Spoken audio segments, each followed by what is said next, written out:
Hi, I'm Julie Jacobsen, registered dietitian and director of nutrition here at the Auburn Club. I'm Louisa Paine. I'm a registered dietitian here at the Auburn Club. And I'm Jen Jasmin, our third dietitian here at the Auburn Club. We're here today to answer your top 3 questions for how to maneuver the holidays.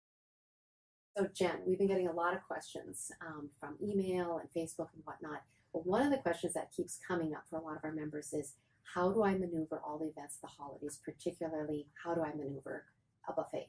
It's a great question, and it can be something that crops up more this time of year than it would ordinarily during the rest of our normal lives. So a couple of key things, really quick points. Number 1, don't show up hungry. A lot of people, I think, mistakenly think, I have a big party tonight, I'll save up my appetite, I'll skip my lunch, or I'll just sort of, try to make sure I get all my calories from the buffet.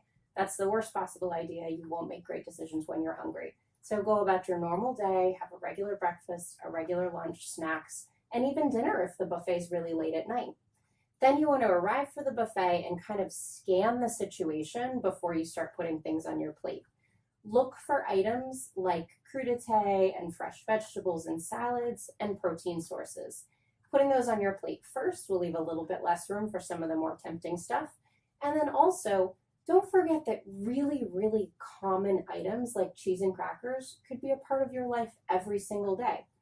So maybe you skip those during the holidays because you want to focus on that stuff that's genuinely special and unique. And then lastly, have a little bit of dessert, enjoy yourself. It is the holidays, don't feel bad about it, but if you followed steps 1 and 2, everything should go according to plan. Sounds great. So one question we got via email, Julie, was, does tryptophan in turkey really make you sleepy? This is a really great question. This is a very well talked about myth.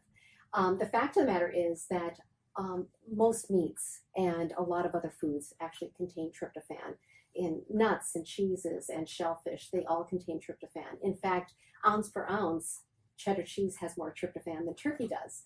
So why do we feel sleepy after a big holiday meal? Well, researchers believe that really it's the fact that we're eating a lot of carbohydrates in that meal. We're having the sweet potatoes, the stuffing, the mashed potatoes, the rolls, the desserts. On top of that, we're having alcohol.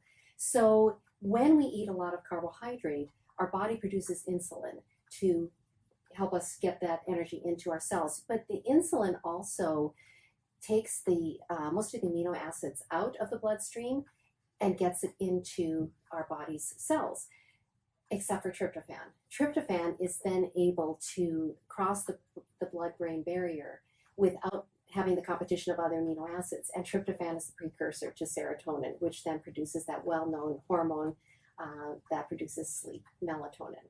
So that's the main reason they believe that we get sleepy after we have a big meal like the Thanksgiving feast.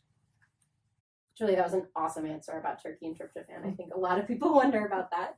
So Louisa, another question we got that I know we've all been asked a lot of times is, what is the difference between a yam and a sweet potato, or is there any difference at all? So that's a great question. In conventional grocery stores, yams and sweet potatoes are actually the same thing. They're that very bright orange color root vegetable. Yams, in the more traditional sense of the word, will be found in Caribbean or Latin markets, and they'll just be white or yellow, and they have much lower levels of beta carotene. So yams and sweet potatoes in the grocery store, pretty much the same nutritional value. They're actually both sweet potatoes. Yams, in the traditional sense of the word, less beta carotene. This was a lot of fun. We loved hearing your holiday questions, and we love hearing from you in general. So our contact information is at the bottom of this video, and we'd love to do it again sometime, so send us more questions.